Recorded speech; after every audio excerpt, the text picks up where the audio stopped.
Good morning and welcome to BJC Mitzvah Day, number 130, part 2. Using Sefer Hachinuch, a Mitzvah Day keeps us on its way, the obligation to return a stolen item. And here we go.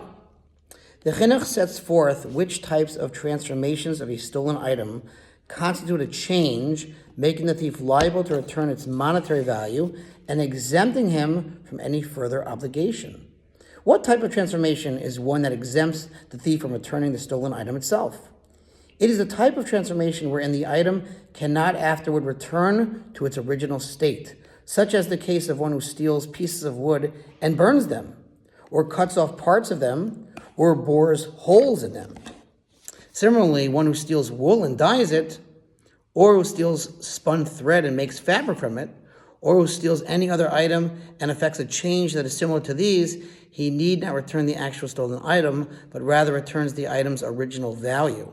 However, one who steals boards of wood, even though he builds a chest from them, such a change does not constitute an irreversible transformation, for it is possible to dismantle the boards of the chest, and they revert to their original state of boards. Therefore, he must return the boards themselves, i.e. the chest, and not simply their value. This same ruling applies to anything that is similar to this type of reversible change. The underlying purpose of this mitzvah is well known. The laws of this mitzvah include, for example, that which our sages of blessed memory stated in Bava Metzia with regard to how much the stolen item must be worth to obligate the thief to return it as follows. Any stolen item that is worth at least a pruta, which is the smallest coin, must be returned. However, if the item is worth less than that, whoa, that must be something really small he stole, even though the thief violated a biblical prohibition by stealing it, nevertheless, the stolen item is not subject to the requirement of returning, as we shall write at length with regard to the prohibition of you shall not rob. That's mitzvah number 229. We'll get there one of these days, sooner than later.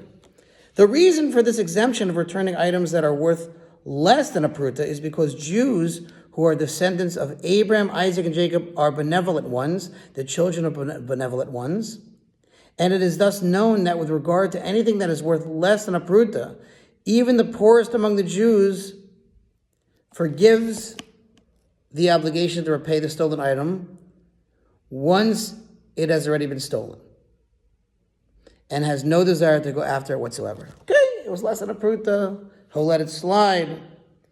He says in the footnote here, see inside, it should be noted that some authorities maintain that it is appropriate for the thief to make restitution in all cases, but there you have it. Okay, thanks for listening. We'll continue this exciting mitzvah tomorrow, God willing, to sponsor to mitzvah 36 100 for the gold.